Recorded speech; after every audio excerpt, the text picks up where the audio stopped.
Today's episode is sponsored by Vitality Health RX supplements. Whether you're an athlete, a busy professional, or just someone looking to prioritize health, Vitality Health RX has what you need. With premium ingredients and rigorous quality control, their supplements support a body's natural function. Today we are highlighting Gluten and Dairy Protect, a digestive enzyme targeted to maintain healthy gluten and dairy digestion. With endopeptidase and exopeptidase activity for gluten proteins and a unique mixture of enzymes for dairy digestion, visit shopvrx.com and use code FEELGREAT15 for 15% off your first order. Thanks to Vitality Health RX for sponsoring this episode. Now let's dive in. Welcome to Feel Better, Feel Great podcast, episode 106, Fueling Your Body, Nutrition Hacks for a Feel-Good Life. I am Dr. Andrea McSwain. Before we delve into today's podcast content, I want to remind you that while I am a qualified medical professional, the information shared here is intended for educational purposes only. It is not a substitute for personalized medical advice, diagnosis, or treatment. Always consult with your healthcare provider for guidance tailored to your specific health needs. Now let's embark on the journey of health education together. So for today, I want to explore some practical strategies and give you some expert insights into optimizing nutrition. I want to do it a little bit different way because I think a lot of times people talk about, eat this, don't eat that, and you don't really understand why or how it's going to make you feel better or maybe feel worse or, what is it going to do for you? How does it affect the biochemistry in your body? And I use the term nutrition hack because it's just a term I like to use. It's creative. I like to be a little bit different with it. I want you to see how things work for you, not just for your health, but your energy and your overall well-being, including your mood. So hacks often are very simple. That's usually how I like a hack. And shortcut ways to, decide what to eat, decide how to make your meals more nutritious for you or more health driven. And then how these can really help you have an important impact on your overall well-being. There's some discussion on superfoods and nutrient-dense ingredients, but there's a lot of things I think people are not talking about. One of the things that I think is important to look at is this from an equation perspective. So fueling your body is not just increasing energy, it's also it's not just increasing energy intake, it's also decreasing energy expenditure, especially because most of this is processed in the gut, and the gut does take a lot of energy to work. So if you have something coming in that might give you a lot of energy, but then you're actually using a lot of energy to make that happen, then you're really maybe not getting everything out of it. And that's actually something that I call net negative eating. It started when I was 14 and I was in Florida for the summer with my Nana. She and I were staying in my uncle's house, and he lives on the bay. So we were catching crabs to have this big crab feast, right? So anyone who's ever been to a crab boil knows you have to collect a lot of crabs. And these were kind of small crabs. So, we spent some time collecting them, freezing them. And then the day came. So my Nana's getting this ready and no one's allowed to eat. The table is covered with a big plastic sheet and the crabs are laid out and there's butter and everything you have for a crab boil. As I'm eating, the crabs are quite small, and I start realizing every time I'm eating something more, I'm actually getting hungrier. And I finish the meal starving. And so I kind of termed that net negative eating. And net negative eating has now transcended into a concept for my patients, and maybe you experience this as well, where you eat something, whether it's highly nutritious, full of superfoods, something that you've been advised to eat from a professional nutritionist or other provider, and you finish the meal and you don't feel good. You don't have the energy. That's what I call net negative eating. And that means there's really something going on in your body. So it's important to recognize if it's happening for you, and also the fact that every time you eat, or a lot of the times that you eat, there's going to be some net negative eating going on. Then you want to really stay tuned, because I can definitely address that concept in some tips and hacks today. So I want to look first at some medical conditions that correlate with food sensitivities. I think for some people, this can actually save them thousands of dollars. So I always like to do that. I want to start with the common ones just because I want to give you a little bit different profile for dairy, gluten, and corn. First of all, dairy is often linked to sinus congestion. So if you have sinus congestion, it's really important to avoid dairy. This is particularly good with kids, or if you're prone to a sore throat. Dairy, be it milk, yogurt, those things are going to contribute to mucus production. That's going to lead to sinus congestion, and then people oftentimes will take a decongestant or they'll feel really fatigued. Another thing that dairy consumption can cause is joint inflammation. And I had a patient once in his upper generation, 70s, 80s, and he had spent untold dollars on dealing with a very significant joint inflammation issue, and really either was not advised or actually for 15 years was told to stop drinking milk, but hadn't been off milk long enough to notice any effects. Well, I really feel it's unfortunate when people come to see a doctor like me and, where I've got a lot of tools, I've got a lot of information, but if it's dairy exacerbating joint inflammation, that's something that you want to make sure you're taking care of on your own, because it can be a really big game changer for how you have control over your life. The other thing to notice is that dairy can be in other things, and even it has other names. Two other important names. One is casein.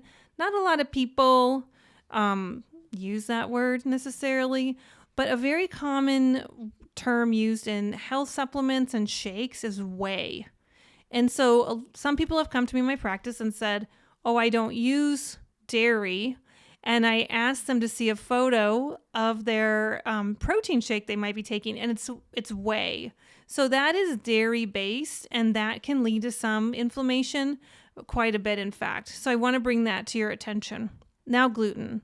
So gluten is another product that's a little confusing. I think like anyone, am sensitive to high doses of gluten, but gluten naturally is just part of grains, many grains. But what became the toxic element of gluten, for the most part, was that it started being used as a food additive. So as a food additive, it doesn't have to be listed in the ingredient list. That's really important for you to know. What gluten does in excess is it gives people a feeling of fullness. So this is actually a consumer-driven additive. A long time ago, when people didn't always feel full after eating, the food industry said, well, we can add a food additive that will make people feel full.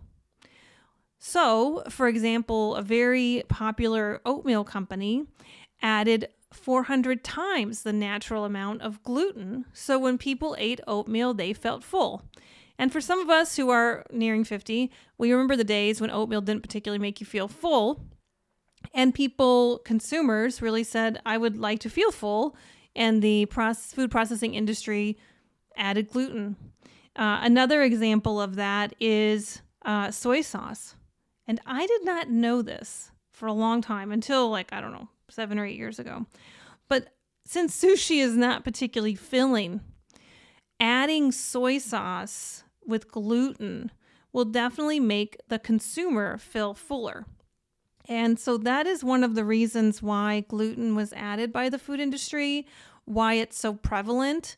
And then what has happened is it started becoming insidious. So, Cleveland Clinic advises against buying food that has starch, modified food starch, hydrolyzed vegetable protein, hydrolyzed plant protein, textured vegetable protein, dextrin, maltodextrin, glucose syrup, caramel, malt flavor, malt extract, and malt vinegar. Oh, and brown rice syrup.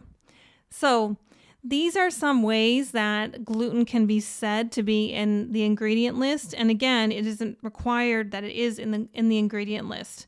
So that's a little different idea about gluten. The other thing about gluten which makes us so sensitive and is contributed to thyroid, is something called biomimicry. So gluten looks like your thyroid. So when they biomimic themselves, they mimic themselves in structure. So if the body is attacking excess gluten in the gut due to a sensitivity, the body can then sometimes go and circulate with the immune system and find another place that looks the same and start attacking it. And I cannot wait one day to discuss autoimmune disorders because I have a lot to say. But in the meantime, just recognize that there is that connection to gluten and food and high doses of gluten as a food additive, and also its relationship to the thyroid. In the clinic, we definitely encourage people to lower their exposure to gluten. There are certain enzymes people can take to support gluten breakdown easier, but you must realize that if you're in a restaurant, you're getting exposed to gluten. It is airborne. If your spouse or your significant other, your roommates, your housemates, your kids, whatever, are having gluten along with the meal that you have that's gluten-free, you're still getting exposed to gluten. One time I met this young couple. I was doing a home visit, and he was celiac allergy, and she was the sweetest person on the planet because she had completely given up gluten. She was confident that if she was eating gluten, her husband would be exposed to it and that would make him feel worse.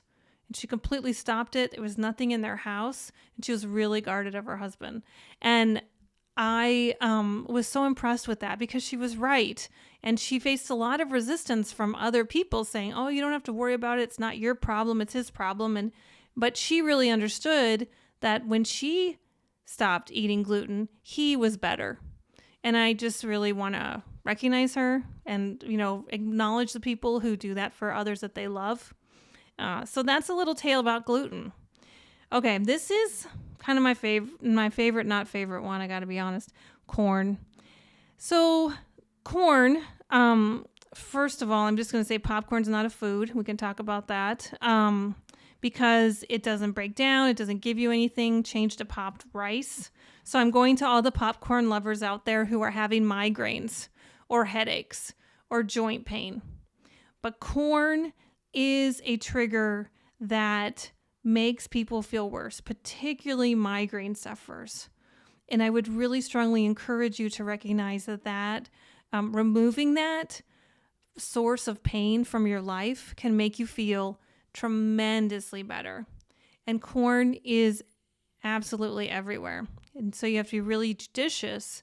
But for people who suffer debilitating migraines, and many of them have not been told that corn could very well be the culprit and the exacerbating trigger. Honestly, if I could stop one person from having one migraine, I think that's worth this whole podcast. Then another concern that I have that I think people need to be aware of is using sugar-laden caffeine drinks, especially people with bipolar disorders, cyclic depression, schizophrenia.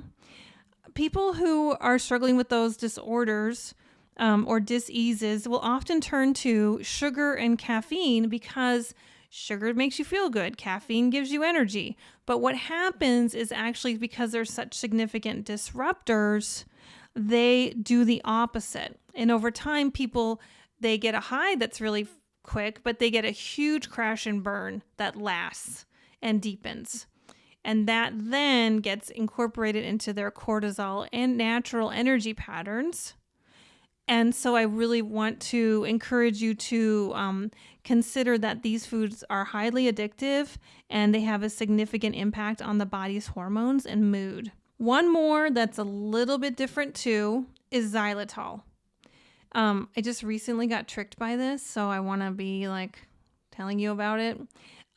First of all, I love xylitol for what it does for oral health. I mean, not just because my best friend was participating in the original research in Belize 20-something years ago for her work, but also because it's great research and it's wonderful. Now, xylitol is new on the market as a 0 grams of sugar. So it's basically an additive. Instead of sugar, you use xylitol. But xylitol and other OLs are sugar alcohols. And so it is very concerning for people who have candida or frequent abdominal bloating or gas, because a sugar alcohol can be a bad bug's best meal. And it is everywhere. So if you're seeing 0 sugar on something that's sweet, it's really important to turn that over and see if there's a sugar alcohol. Usually it's xylitol, but it can also end in something OL. And if that's the case, like a candy bar or hot chocolate, when I say chocolate bar, I didn't mean to say candy bar, but those have 0 grams of sugar. That just doesn't make any sense. It's because there's a chemical being used there, which is a sugar alcohol. It ferments in the gut, causes a lot of bloating and distension. And again, it can feed a lot of things, particularly candida. Well, that was the part that was kind of the buyer beware part. And now this is more my favorite part, which is like going into and diving into nutritional tips and different habits that make things better for you. Because I feel like we're often talking about taking things out and removing them, which is what I did. But I really, I think you have to be aware of those things. And I wanted to give you my spin on things like dairy, gluten, corn, because I think that gives a lot more understanding of their impact. At least I hope so. This part is not taking away, it's actually building up. So I like that a lot, because it will, if you look at the second part of this podcast episode and you put these things in place, it's likely some of the things from the first part of the episode will not be so challenging to give up or reduce. The first thing is spice it up. So spices. I mean, rosemary, basil, vanilla, they are not just adding flavor, but they have tremendous health benefits. Rosemary actually has anti-cancer properties. It's very widely regarded as anti-inflammatory. Basil has tons of antioxidants. Vanilla, as long as you get a very good quality vanilla, organic, don't go for something that it's loaded with more ingredients than vanilla. That's really important. And so vanilla helps with mood, it helps with relaxation, but it's also very healing for the body. So adding some spice to your food, whatever it is, throwing in some basil leaves or putting in some rosemary. It is very reasonable for people to have small spice gardens, because you don't need much spice to actually add. It can even just be a planter with these things coming out, living on your countertop.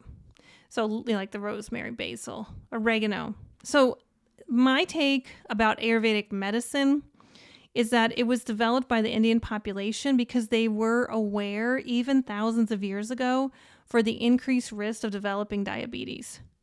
And I base a lot of this on the work of Lisa Steinmetz, PhD, and her more than a dozen published articles on this topic. And so I started thinking about is Ayurvedic medicine is a very unique way to use a lot of food as medicine.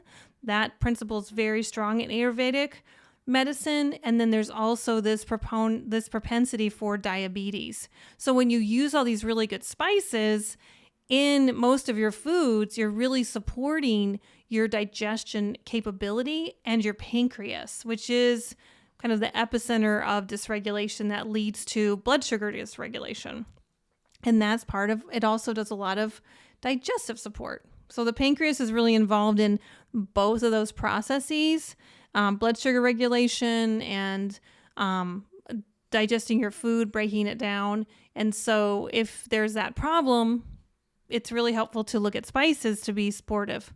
And so that's my take on Ayurvedic medicine. So one in particular spice I really love for people to consider, if you could do one thing from today, it's add cinnamon, 1/4 teaspoon a day in something. You don't want it straight as a powder in your lungs, and it doesn't matter the kind, it does matter the company. So you want to make sure it's not got, things that make it to not cake and doesn't have any other fillers. It's just cinnamon. But when you, and you can grate it yourself, you can add it to coffee, you can put it on something that's sweet, something that's savory. In any case, It really reduces cortisol release and helps stabilize blood sugars, even by as much as a third. So people who have a lot of stress and a lot of working on mitigating the effects of stress in their body, adding a quarter tablespoon or more, you don't have to go crazy, of cinnamon to your food will help you stabilize your cortisol, and that helps you stabilize your blood sugar. How's that for great? So cinnamon is the rock star. Another one that I really love is thyme. It is an herb. It's a culinary herb. But what it does for upper airway conditions such as coughs and congestions has been remarkable. I found this about 13 years ago. And what happened was I had bronchitis. And I didn't even know it. But when it stirred its head again, so I didn't sleep for 2 weeks, and finally I was so exhausted, the world stopped. And about 6 months later, I started getting this nagging cough at night.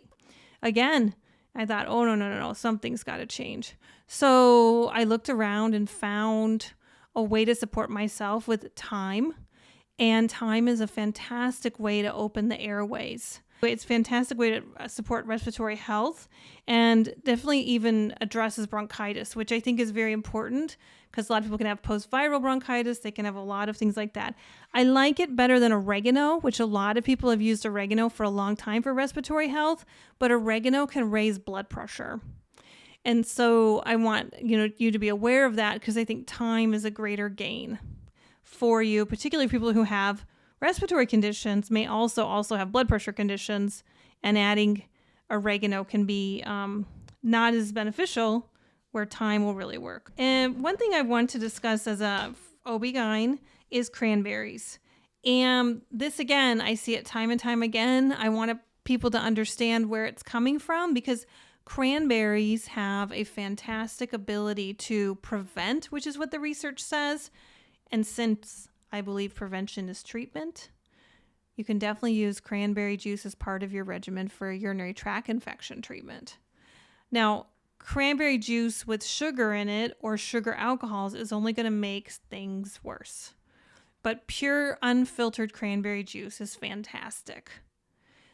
You shoot it down and take an ounce a day. It is very strong and pungent, so that's your cranberry juice. Some people will dilute it with water. That's fine.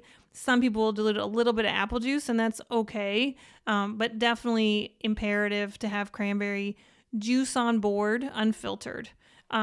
Some people will use cranberry pills, and I think that's great. Most cranberry pills are fine, but it's definitely something food is medicine. It's the same price. I think just that astringent quality of cranberry juice makes it a lot more helpful for your entire body.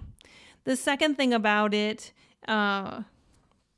is, just so you know, the components in cranberries help to inhibit the adherence of bacteria to the bladder wall. And that is a big deal because the bladder itself is like a bag of non-sterile water. Urine is highly susceptible as a breeding ground for chronic infection. So if you're able to use an item like cranberry juice or real cranberries, but to get that bacteria to not be able to bind to the wall, you have a much stronger long-term bladder health. So I have a little recipe for you, and we'll get that to you in the show notes. We'll get that to you, maybe a little link to a video. But this cranberry recipe is just 3 simple ingredients, and it's very simple to have it and use it for a mainstay, particularly if you're prone to UTIs, until you can find that underlying cause. So next is another fruit, pomegranate. Pomegranate is for the males in the group. So pomegranate, prostate health. There is a very significant study that was performed showing that men who had prostate cancer, who then took a cup of commercial pomegranate juice daily, had a change in their doubling time of their cancer of people already known to have cancer from 18 months to 53 months. It literally extended the doubling time of having a recurrence of cancer for prostate cancer by more than 2 times. That is an impressive that is a very impressive piece of evidence. So pomegranate juice is so good for the glandular health of the prostate. And it did a tremendous benefit in that particular study. It also has significant improvements in benign prostatic hyperplasia, or BPH. So I wanted to show you how to cut a pomegranate because it is preferable to get pomegranate from the actual fruit itself. Pomegranate can be a little difficult to cut and open up, so we will have a video for you on that. A few more things to elaborate on, and then I feel like you'll be very confident with all of these hacks. So broth is another one. Broth, bone broth specifically. It can be homemade. It can be store-bought. It is very nutrient dense. And it's loaded with amino acids, collagen. It soothes the digestive tract. It improves the lining of the digestive tract. You can incorporate it into your diet by just adding broth to your food. You can put it in your rice. You can put it in your, if you use quinoa or gluten, any other grain rather, all those things. You have to be concerned though about one thing, which is broth has a lot of glutamine and lysine. And so sometimes those can cause depression. So not so much the glutamine, but the glutamate can be overexcitatory, and that can be some anxious producingness. And the lysine is definitely can be a very deep depressing when used in high quantities. So it does have a lot of benefit though to support you with digestion. And I definitely encourage you to consider putting things in broth that are a little more difficult to digest. So if you're eating meat, or if you're just having a hard time getting enough hydration, this is a really nice way to support the bowels to get another nutrient so that your body can process the food better. And one of my favorite things to talk about is chia seeds. So chia seeds, it's rich in fiber, omega-3s, and protein. You can add it to your food. You can put it in yogurt, non-dairy yogurt, dairy yogurt. You can put it in water. Whatever you put it in, it must hydrate because they absorb to 12 times their weight in water. They absorb to 12 times their weight when they are hydrated. And so they will take the water from wherever they are. So if you're not hydrating them and they're getting into the colon, they can be quite dehydrating, causing some pretty significant problems. So I would encourage starting with 1 tablespoon per day. If you have significant constipation or you haven't touched fiber in a long time, maybe a half a teaspoon a day, and then working up to 2 tablespoons per day.